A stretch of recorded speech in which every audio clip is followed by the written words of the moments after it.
아침 출근 시간보다 조금 이른 시각, 건물 로비 한쪽에 놓인 긴 테이블 주변에 사람들이 하나둘 자리를 잡기 시작해. 누군가는 노트북을 열고 이어폰을 꽂고, 누군가는 커피를 내려놓은 채 잠깐 메일을 확인하다가 자리를 옮기기도 해. 같은 공간에 모여 있지만 서로 다른 회사에 속해 있고 같은 조직에 묶여 있지도 않아. 그럼에도 이곳은 분명히 출근해서 일을 시작하는 장소로 기능하고 있어. 공유 오피스가 등장하기 전까지 업무 공간은 대체로 소속과 고정성을 중심으로 구성되어 있었어. 회사에 속하면 정해진 자리와 책상이 있고 그 자리 자체가 업무의 출발점이 되었지. 하지만 노트북과 무선 인터넷이 보편화되면서 업무 도구가 개인에게 귀속되기 시작했고, 일을 시작하기 위해 반드시 특정 회사 건물 안으로 들어가야 할 필요는 점점 줄어들었어. 그 변화의 틈에서 자리를 소유하지 않고도 일을 시작할 수 있는 공간에 대한 수요가 자연스럽게 생겨났을 가능성이 커. 처음에는 단순히 임시로 사용할 수 있는 책상이나 회의실을 빌리는 개념에 가까웠을 거야. 외근 중 잠시 문서를 정리하거나 약속 사이의 시간을 활용해 일을 이어가기 위한 중간 거점처럼 쓰였을 수도 있어. 그런데 이런 사용이 반복되면서 잠깐 쓰는 공간은 점차 업무를 시작하는 기본 공간으로 인식되기 시작했어.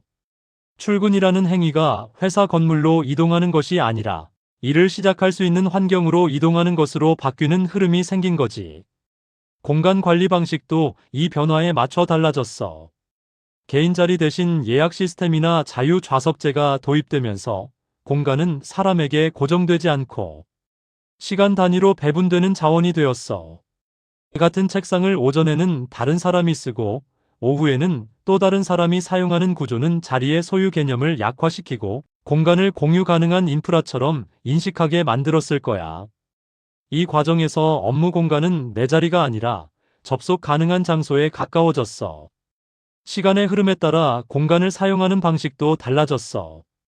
어떤 사람은 하루 종일 머무르기보다 필요한 시간만 머물고 이동하고, 어떤 사람은 회의가 있는 날에만 들르기도 해. 업무가 특정 시간대와 장소에 고정되지 않으면서 공간은 일의 전부를 담는 곳이 아니라 일의 흐름 속에 삽입되는 하나의 지점이 되었어.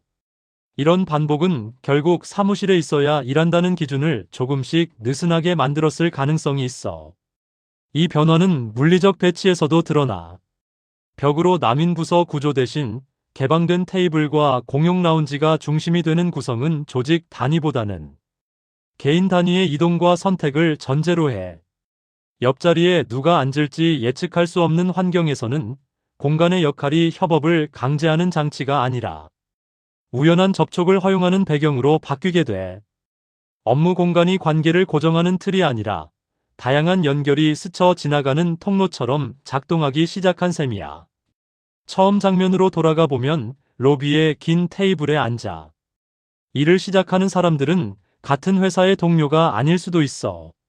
하지만 그들은 그 공간을 통해 하루의 업무를 시작하고 잠시 머물다 떠나며 필요할 때 다시 돌아오지.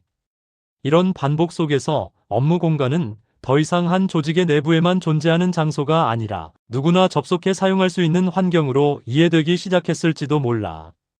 공유 오피스는 새로운 공간을 만든다기보다 일을 시작하는 기준이 어디에 두어지는지를 조금씩 옮겨놓는 과정 속에서 자리 잡은 형태일 수도 있어.